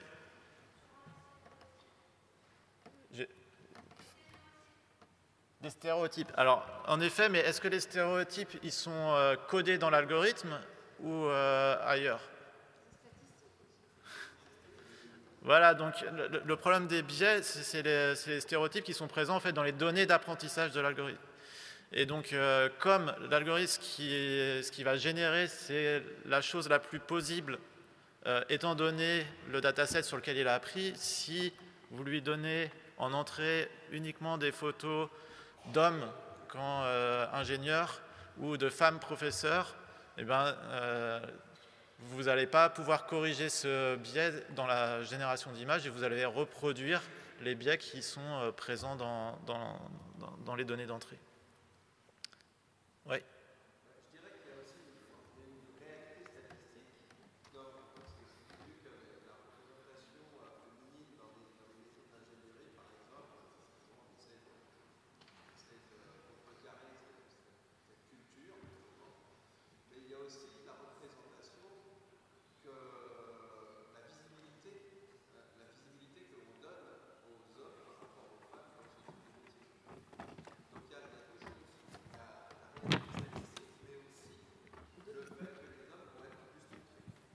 En effet, mais donc du coup, donc je suis complètement d'accord avec ça. Mais donc du coup, il faut bien réfléchir. Si vous voulez utiliser une IA de ce type-là, par exemple, pour faire des lectures de CV, pour embaucher des gens ou des choses comme ça, il va falloir être conscient de ce que vous dites et de savoir que l'IA que vous utilisez va favoriser un certain type de CV uniquement parce que dans le passé, ces CV-là ont été mis en avant pour des raisons qui ne sont pas forcément bonnes. Donc c'est ce point-là que... Donc voilà la fin de ce qu'on voulait dire sur les IA génératives grand public. Donc encore une fois, d'un point de vue purement algorithmique et technique, tout existait avant ChatGPT. La grosse évolution qu'il y a eu récemment, c'est que ces IA génératives sont devenues accessibles au grand public, alors que les IA qu'on a décrites avant, par exemple classification de chiens et de chats, c'est pas très intéressant, mais quand vous faites un apprentissage sur des données médicales, par exemple, c'est des outils qui ont été utilisés par des spécialistes dans des cadres relativement restreints, alors que ChatGPT, les diffusions sont des outils qui sont complètement généralistes, accessibles à tout le monde par une interface très facile d'accès. Et donc ce qu'il faut garder en tête, c'est que ces IA ne sont pas fiables, donc c'est ce qu'on appelle le phénomène d'hallucination et sujettes au problème de biais, qui est la dernière chose que j'ai mentionnée. Est-ce que vous avez des questions sur cette seconde partie IA générative ? J'avais entendu qu'on pouvait mettre des biais idéologiques justement pour limiter tous ces stéréotypes-là, etc. Mais il y avait notamment, je crois, avec Gemini, il y a eu des problèmes avec ça aussi lors de son lancement. C'est-à-dire qu'il y avait des problèmes, je crois qu'il y avait des personnes, on ne pouvait pas générer de personnes blanches dedans ou d'autres choses comme ça. C'est pas qu'elle a dû être coupée à cause des biais idéologiques pour limiter ces stéréotypes-là. Mais les biais idéologiques, est-ce qu'ils ne ralentissent pas un peu l'IA en fait ils changent complètement les probabilités en fait de ce qu'elle peut générer, non ? Oui, alors je pense que ce à quoi vous faites allusion, c'est que les IA génératives, généralement, ne sont pas auxquelles on donne accès au grand public. Il y a une étape de filtrage après l'apprentissage. Donc le problème est assez clair, c'est que si vous faites une IA générative qui apprend sur tout ce qu'il y a sur Internet, il y a plein de trucs horribles. Et donc, vous allez avoir une IA qui va être relativement horrible. Et donc, vous ne voulez pas avoir une IA de ce type-là. Et donc, les Google ou OpenAI font un post-traitement a posteriori avec des humains pour essayer de, entre guillemets, canaliser l'IA et lui faire désapprendre les parties négatives. Et donc, cette partie-là, c'est ce que vous appelez l'idéologie. C'est-à-dire que c'est codé, c'est des humains qui choisissent ce qu'il est bien de montrer ou pas. Et donc, en effet, il y a eu une controverse parce que chez Google, ils ont poussé le curseur du politiquement correct un peu loin, ce qui fait qu'on ne pouvait plus générer de personnes de couleur blanche. Et donc, quand on demandait... ou d'avoir moins d'hommes, par exemple, ingénieurs. Et donc, je crois qu'ils avaient demandé une photo du pape et c'était une femme qui était de couleur ou des choses comme ça. Mais donc ça, c'est un réglage a posteriori de l'IA pour essayer d'enlever ce problème de biais. Et donc, c'est un problème à la fois d'ingénierie, mais aussi de savoir jusqu'où aller.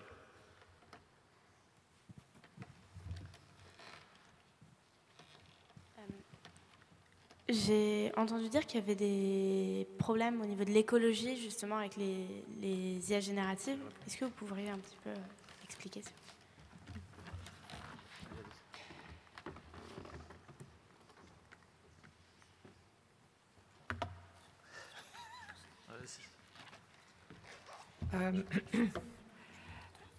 Donc, tous les progrès de l'intelligence artificielle, vous voyez, il n'y a pas de magie. À chaque fois, il y a des idées nouvelles, des articles qui permettent d'introduire de nouvelles idées qui font faire un grand pas en avant. Mais sinon, on peut juste essayer d'avoir plus de données, de passer plus de temps à apprendre, et ce temps d'apprentissage, ça prend du temps et de l'énergie.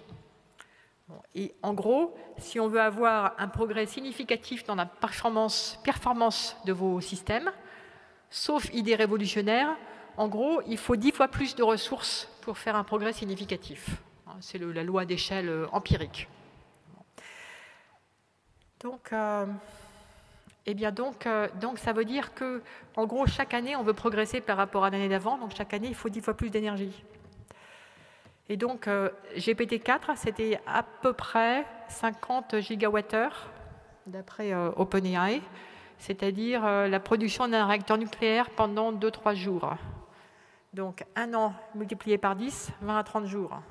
Une autre année multiplié par 10, 200 à 300 jours. Une autre année multiplié par 10, 2000 à 3000 jours.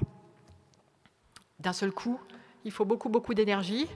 Et donc, ce qu'on voit actuellement, c'est se développer beaucoup de data centers qui sont mis à côté de centrales nucléaires, des centrales qui sont rouvertes alors qu'elles étaient sur le point d'être fermées ou qu'elles étaient temporairement fermées. Donc, c'est l'un des défis. Si on commence à... On vous a parlé uniquement de la situation jusqu'à maintenant. Mais après, si on essaie de penser un peu à l'avenir, c'est l'un des défis, c'est effectivement ces besoins en énergie. Alors, il y a des gens qui disent que c'est de l'énergie propre de toute façon parce que ce sera, par exemple, de l'hydroélectrique des Alpes, des barrages des Alpes. Mais ces barrages, ils existent déjà, on ne construit pas des nouveaux barrages. Et l'électricité produite par ces barrages, elle est déjà utilisée pour autre chose. Donc si on l'utilise pour faire de l'apprentissage, qu'est-ce qui va arriver au reste, aux autres usages? Donc effectivement, c'est l'un des défis où actuellement, il n'y a pas de bonne réponse. On peut dire qu'il y a besoin d'intelligence artificielle frugale. Moi, j'ai une question par rapport au LLM. Comme il y a de plus en plus de textes sur Internet qui sont générés par les LLM, du coup, si demain on n'arrive plus à faire la différence entre ceux générés par les humains et les IA et qu'on commence à nourrir les bases de données avec ces textes, est-ce qu'il n'y a pas un risque que les IA se confortent dans leur probabilité? C'est-à-dire qu'en fait, elles génèrent tout le temps les mêmes textes parce que là où elles ont appris, c'est sur des probabilités où c'est elles-mêmes qui ont créé ce texte. Par exemple, avec l'exemple du ballon, est-ce qu'à force d'être nourries par ce même exemple sur Internet, elles ne risquent pas de toujours dire ballon et de perdre un peu la singularité du langage humain? Alors, si, c'est une très bonne question et en fait, les gens qui développent les LLM sont au courant de ça. Et donc, comme disait Claire, pour augmenter les performances, jusqu'à présent, la seule chose qu'on fait, c'est on augmente la taille du modèle et aussi la taille du corpus. Et donc là, c'est un graphique qui représente en fonction des années la taille du corpus, donc l'ensemble des textes qui a été utilisé pour faire l'apprentissage. Donc c'est la courbe bleue qui monte. Ça veut dire qu'on utilise de plus en plus de données textuelles. Et en vert, c'est la courbe estimée de toutes les données qui existent, qui n'ont jamais été créées par l'humanité.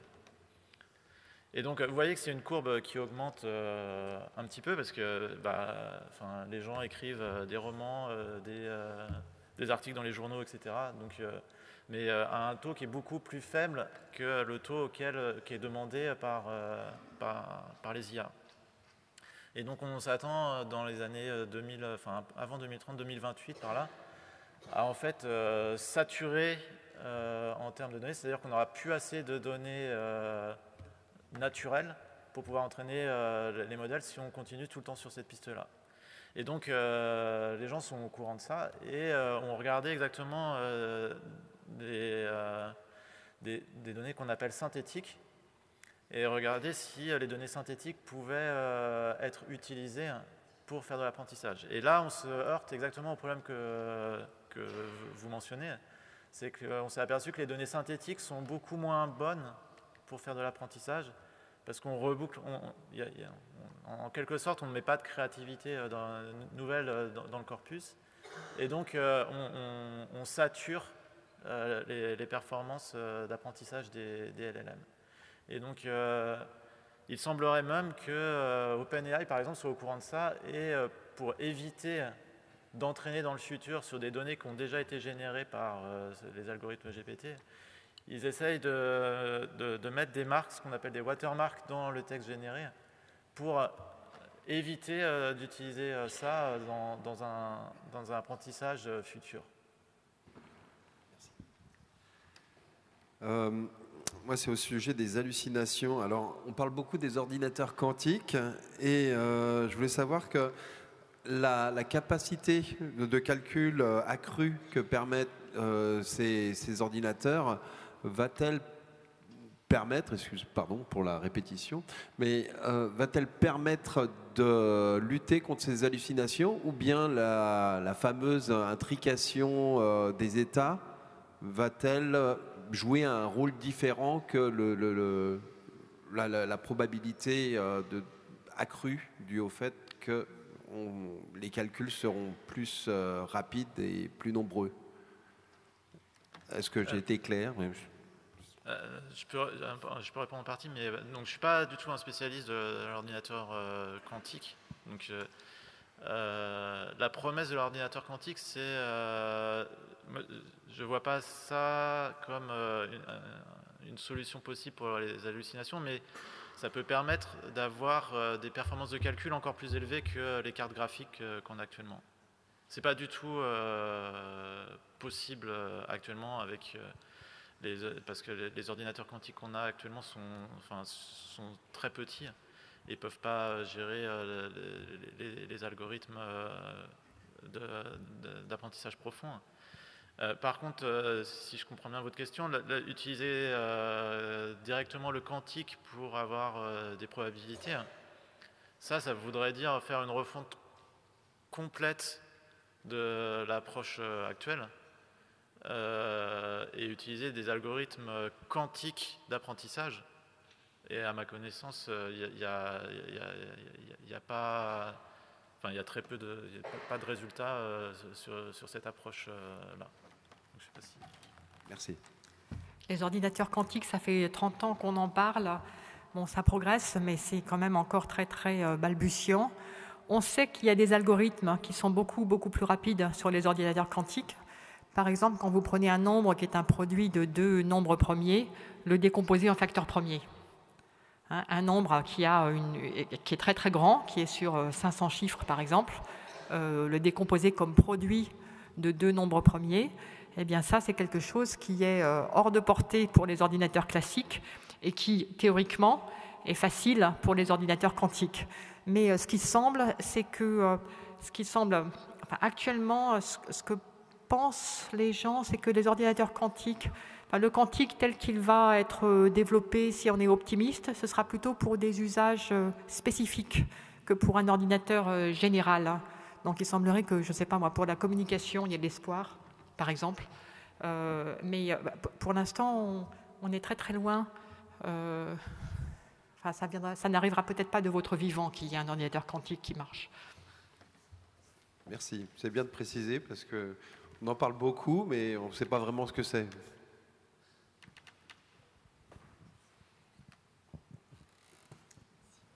Bonjour. Est-ce qu'on en est où de la détection justement des deepfakes? Est-ce qu'on entraîne aussi des IA pour détecter les fausses images? Est-ce que les marques dont vous parliez tout à l'heure, pour éviter de les entraîner avec, est-ce que ça pourrait permettre de les détecter aussi ou...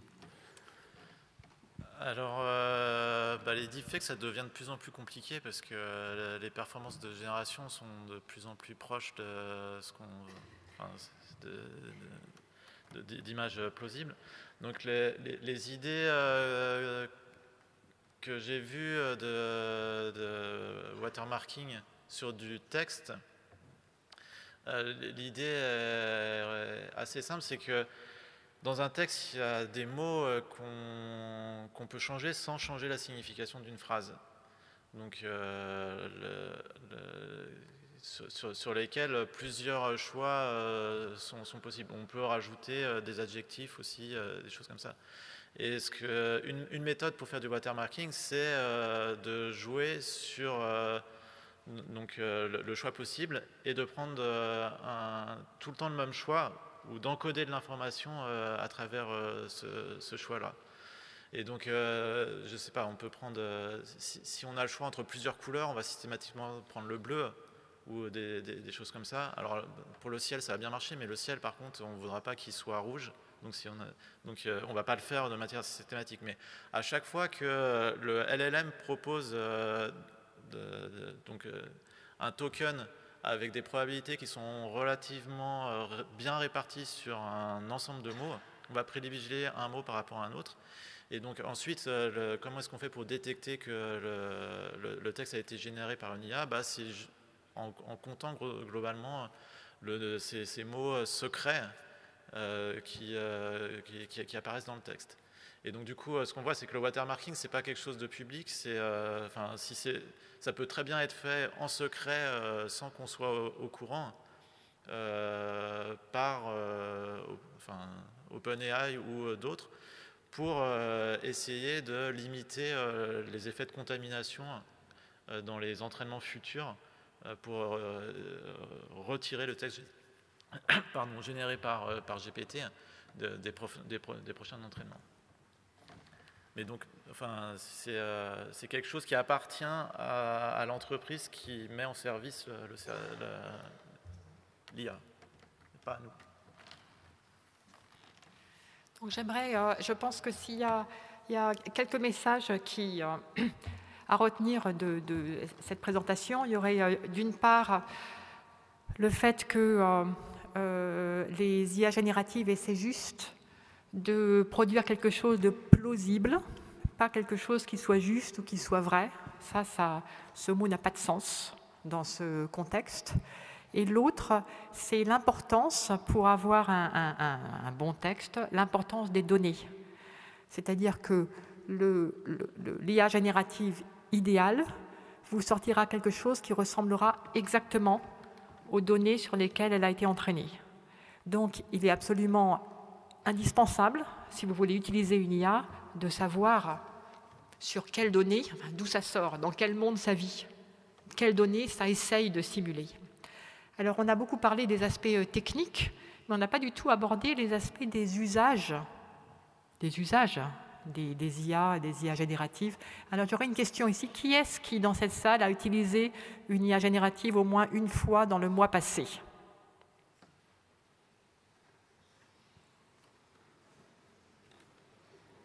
Bon, c'est une grande majorité des gens, quand même. Alors, vous l'utilisez pourquoi? Vous, les lycéens?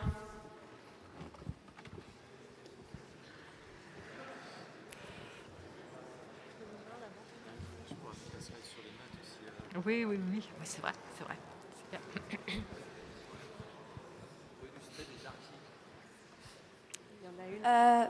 Moi, je l'utilise pour faire des sortes de fiches de révision pour certaines matières. Oui, c'est bien ça. Des fiches de révision, oui. Donc, vous faites des résumés de chapitres, c'est ça, par exemple? Alors, moi, j'utilise dans mes devoirs, quand j'arrive pas trop, je demande de m'aider. D'accord. Et de donner les réponses. L'aide aux devoirs, très bien. Et ça marche? Alors, ça marche très bien. Eh bien, c'est parfait. Oui. Et aussi, si on veut, par exemple, trouver de la documentation qui est assez technique, oui. Plutôt que d'éplucher toute de la documentation sur Internet, ça peut être assez lisible, l'IA va directement nous donner l'information qu'on veut. Ça peut nous orienter facilement vers un domaine. Oui, l'IA peut nous donner directement l'information qu'on veut. Bon. Alors, je peux vous dire que moi, j'ai essayé 1 ou 2 fois d'utiliser une IA pour me résumer un article d'une dizaine de pages que j'avais la flemme de lire en entier. Mais après, j'ai lu le résumé, je me suis dit, tiens, je ne savais pas que cette personne s'intéressait autant à tel sujet. Et donc, je suis allée creuser dans les 10 pages, les 10 pages résumées en une demi-page, enfin une page. J'ai vu qu'en page 5, il y avait un petit paragraphe sur des sujets d'informatique et justement de méthodes d'intelligence artificielle. Donc, il y avait 4 phrases en passant sur un texte de 10 pages, le résumé. Il a beaucoup aimé, en fait, l'IA a tellement aimé ce paragraphe-là qu'il l'a pris et il l'a remis il a remis quasiment aussi long dans son résumé. Donc en fait, il a donné une place disproportionnée à ce qui était pour lui intéressant. Donc là, je n'étais pas contente, ce n'était pas du tout le genre de résumé que j'aurais voulu voir. Donc ça m'a semblé inapproprié. En ce qui concerne le fait d'aider pour trouver des références, d'éviter de faire des longues recherches sur Internet, en fait, ça n'économise pas le besoin d'aller vérifier ensuite la référence qu'il suggère, parce que il peut très bien inventer des références. En fait, quand on parle de sujets pointus, mon sujet de recherche par exemple, je peux lui demander de me donner des exemples d'articles sur tel ou tel sujet. Je lui en demande, il m'en donne. Je lui demande des auteurs, il m'en donne. Des conférences, il m'en donne. Mais après, si je vais regarder, ça n'existe pas. C'est quelque chose de plausible, c'est tout. Mais ce n'est pas la réalité. Donc c'est difficile, il faut vraiment l'utiliser avec prudence. Et vous les professeurs,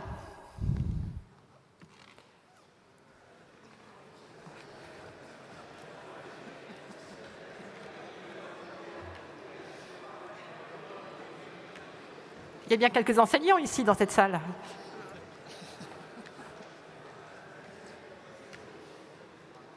Bonjour, moi je l'ai utilisé pour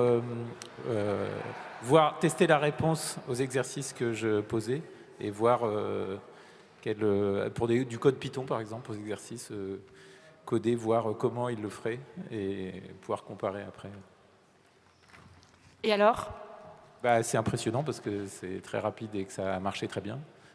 Après, pour certains trucs un peu plus complexes, il me générait des fichiers qui ne marchaient pas forcément, par exemple.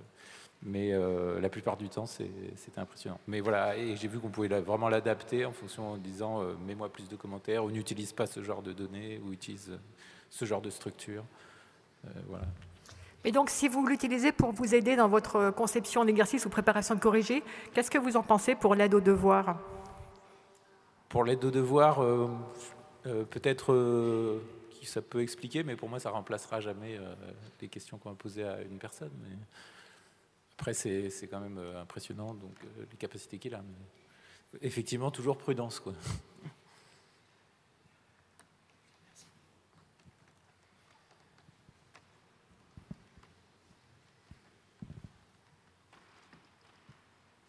Moi, en ce qui me concerne, j'utilise pour m'aider parfois, je suis professeur documentaliste, parce que je fais des petits ateliers, notamment sur Canva, qui a une IA pour générer du texte. Donc parfois, je n'ai pas d'idée pour tirer sur l'atelier que je fais, donc j'essaye de trouver d'autres formulations. Parfois, c'est très drôle, c'est complètement à côté. J'essaye aussi de générer certaines images, toujours sur Canva. Et là, je teste Knowledge, qui est une application qui est développée sur notre ENT, spécialement pour les enseignants. Donc, ce qui est intéressant là-dessus, c'est qu'on peut générer des exercices interactifs à partir de cours, mais on a toujours la phase avant la génération de vérification, qui est obligatoire, parce qu'effectivement, il y a beaucoup d'erreurs, et en tout cas, on doit toujours gagner la main. Une autre application que mes collègues aussi ont appréciée, qui permet de reformuler ou de représenter différemment, très rapidement, des diaporamas. Mais là, on est plus dans la présentation, avec toujours, et il faut toujours, la possibilité de garder la main avant la production finale, parce qu'il y a toujours des corrections à faire. Après, ça pose aussi des soucis, on en discute avec les collègues, sur la notion d'apprentissage. On remarque que les bons élèves utilisent l'IA pour vérifier, donc un travail qu'ils ont déjà effectué, ou pour les aider à faire, par exemple, des flashcards, quelque chose un petit peu comme un dialogue, un répétiteur pour s'entraîner, tandis qu'on ne va pas dire que les élèves qui ont peut-être plus de difficultés ils pensent que ça va le faire à leur place. Donc ça pose un problème sur qu'est-ce qu'ils apprennent au final. Et on est un peu dans la même problématique que quand Internet est arrivé dans les CDI. C'est-à-dire que les élèves ont l'impression que le travail est fait parce qu'ils le font, mais en fait, on en leur relève la feuille qu'ils ont fait avec Internet ou avec l'IA, et on se rend compte qu'ils n'ont rien appris.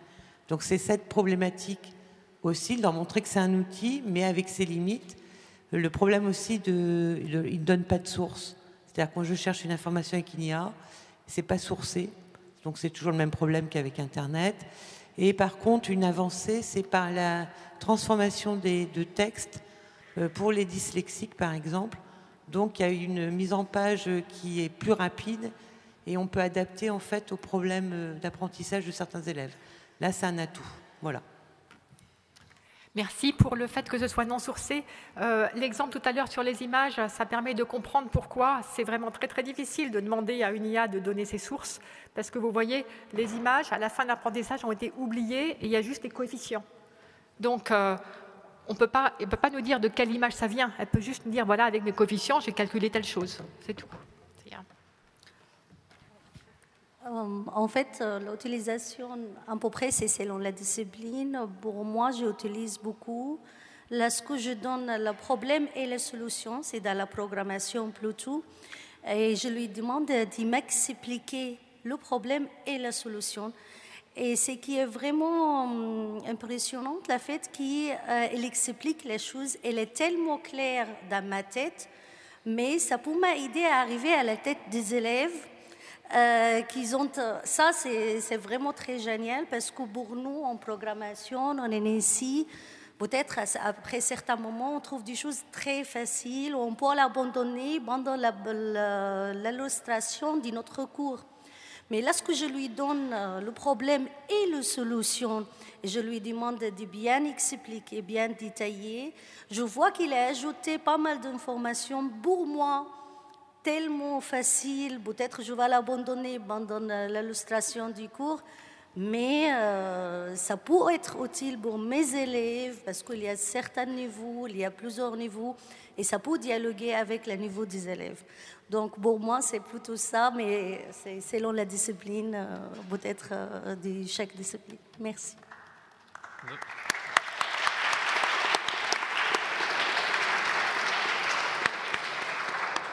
Donc, en effet, j'enseigne aussi plusieurs cours et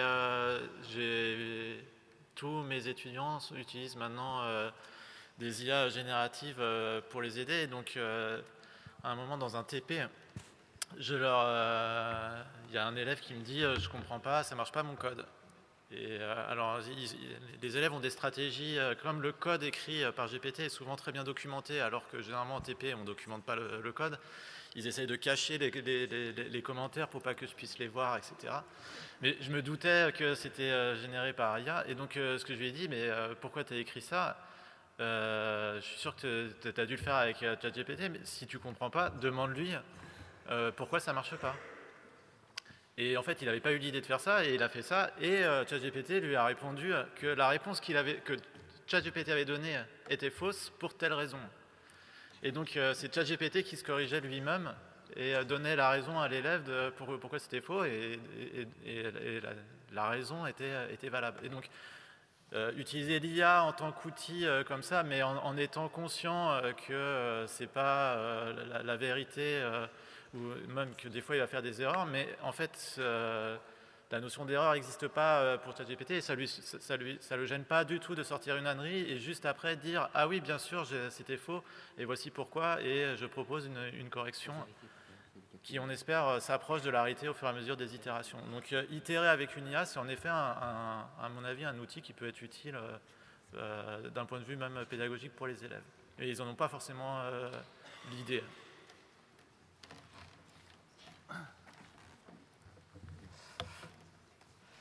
Pour finir, puisque les IA peuvent suggérer des pistes possibles pour résoudre des exercices, pourquoi pas des problèmes ouverts. Si vous pensez à une preuve, qu'est-ce que c'est qu'une démonstration mathématique? C'est une suite de raisonnements logiques. À chaque fois, il y a une inférence, une application. À chaque fois, quand on décompose en briques élémentaires, c'est des choses assez...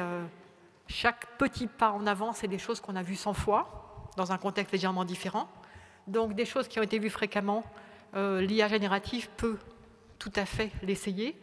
Donc conceptuellement, c'est possible qu'une IA vous génère quelque chose qui ressemble à une démonstration, qu'elle trouve un chemin nouveau, qu'elle démontre des théorèmes nouveaux et qu'elle remplace les mathématiciens et peut-être un jour qu'elle donne des démonstrations que les humains ne sont pas capables de lire. Et donc là, quand on pense à la partie prospective, si on se laisse aller à faire un peu de science-fiction, on se dit finalement cet outil, peut-être que si un jour il arrive à démontrer des choses qu'on n'est même pas capable de comprendre, finalement, qu'est-ce que ça deviendra le métier de mathématicien? Alors je passe à au dernier transparent. Donc je reviens à cet article de 1958, la dernière prédiction, celui d'une machine consciente. Prédiction, le perceptron aura un jour conscience de sa propre existence. Donc voilà, si vous voulez vous projeter dans l'avenir, un jour une révolution qu'on a encore du mal à imaginer. Pour l'instant, on n'a aucune idée, même de ce que ça peut vraiment vouloir dire. Ce serait ça.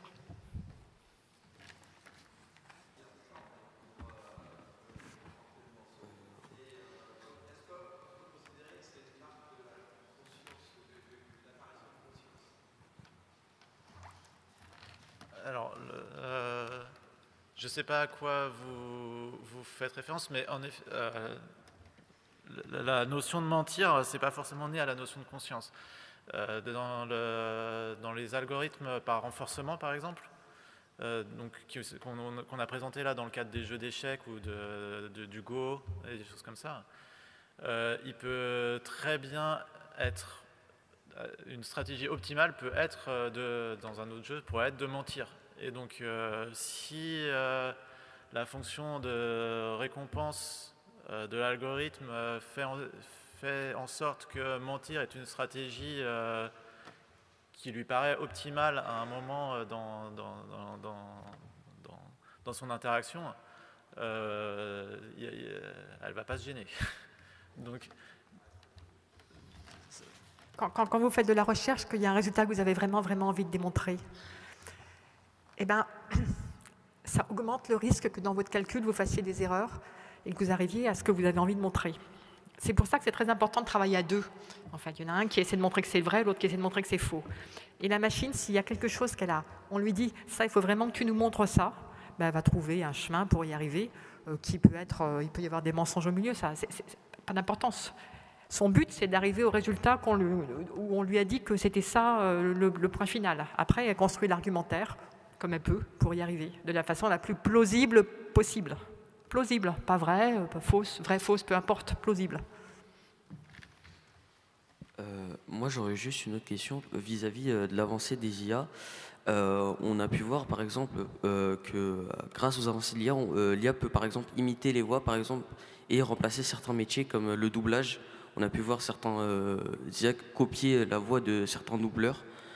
Est-ce que vous pensez que dans les années futures, dû à la progression de l'IA, elles peuvent remplacer des métiers tels que, par exemple, chercheurs, participer à la recherche, ou alors, si elles participent à la recherche, il faudra toujours avoir un intermédiaire humain pour vérifier les résultats. Donc, c'est sûr que l'IA va être utilisée dans plein de domaines différents. Et donc, en effet, si c'est imiter une voix, maintenant, on y arrive très bien. Faire de la traduction quasiment simultanée, on commence à y arriver.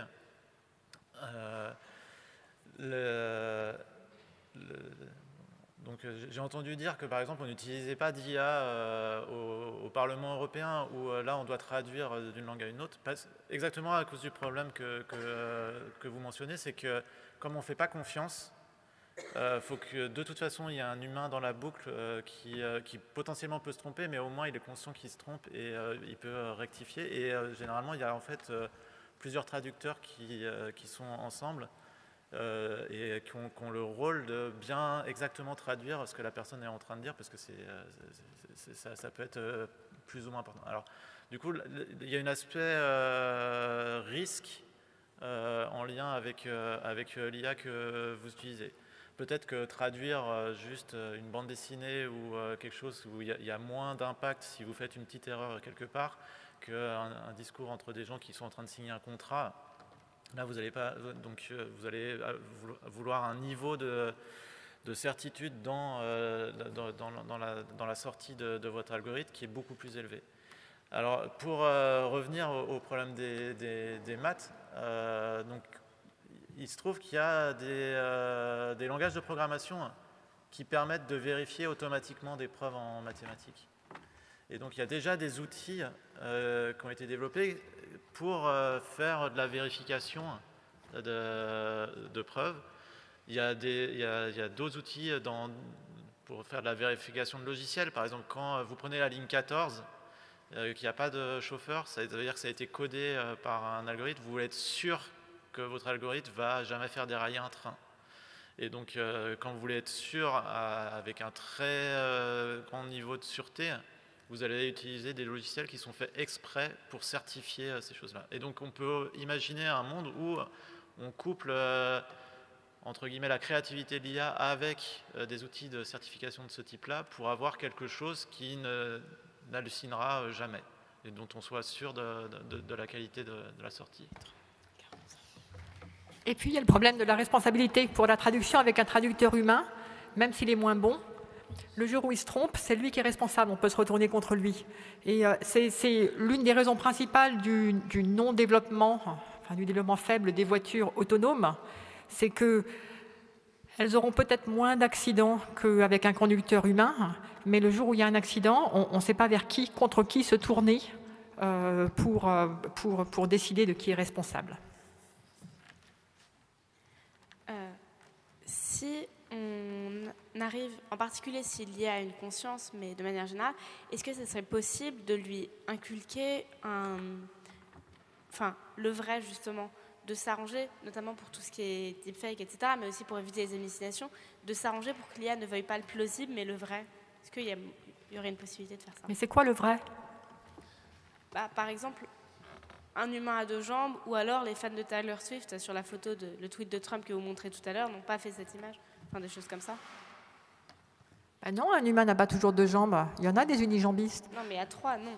Mais ce que je veux dire, c'est que, par exemple, sur toutes les photos de deepfake, je ne sais pas, si je veux demain créer une photo de Donald Trump qui conduit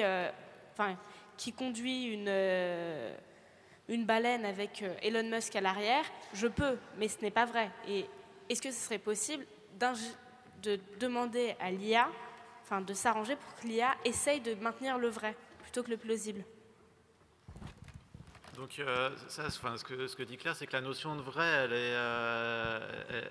elle est dure à coder dans un algorithme. Pour des notions comme ce que vous mentionnez. Il y a un domaine où c'est beaucoup plus facile, c'est dans les mathématiques. Là, quand ce que vous apprenez en mathématiques, c'est vrai. Pourquoi? Parce que si vous faites une hypothèse sur les axiomes de départ, vous pouvez écrire une preuve qui est une suite d'arguments que vous pouvez vérifier les uns derrière les autres, qui partent des axiomes et qui aboutissent au théorème ou à la propriété que vous énoncez. Et donc, dans ces cadres beaucoup plus restreints, où la notion de vérité est beaucoup plus facile à définir, là, il y a des outils qui permettent de garantir la véracité de la proposition. Mais on est encore, on est très loin c'est très loin de détection de deepfake, quoi. Où la notion de vrai est beaucoup plus dure à définir. Il y a un des pères fondateurs de l'intelligence artificielle, si je peux dire ça comme ça, son nom m'échappe, mais qui parlait des dangers de l'intelligence artificielle. Il a quitté son travail, je crois que c'était chez Google, et il explique que en fait on ne sait pas du tout ce qu'on est en train de faire, en réalité qu'on ne contrôle pas grand chose, et je voulais savoir ce que vous en pensiez.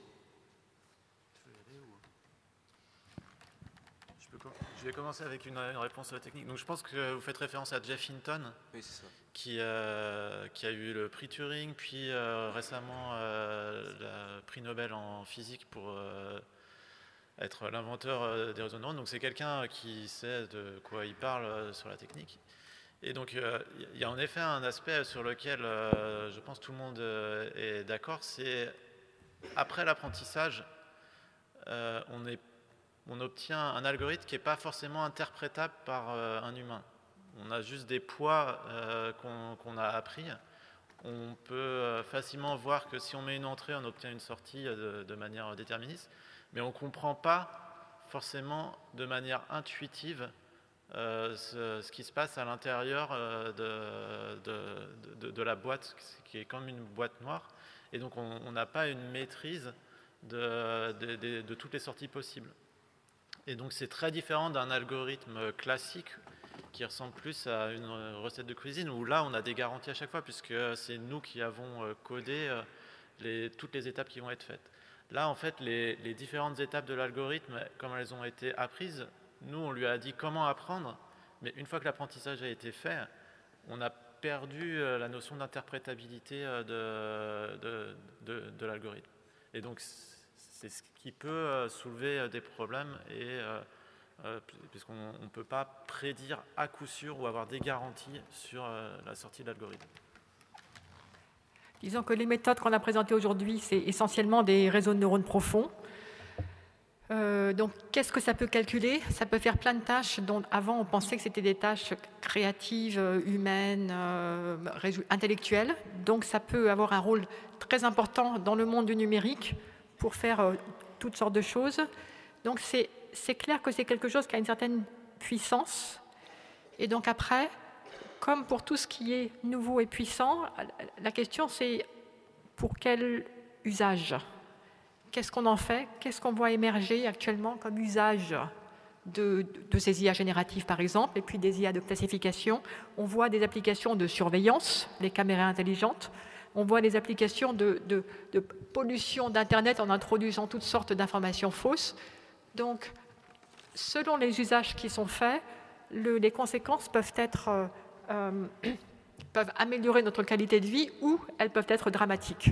Et tout dépend, ça ne dépend pas de l'outil lui-même, mais de l'usage qui en est fait.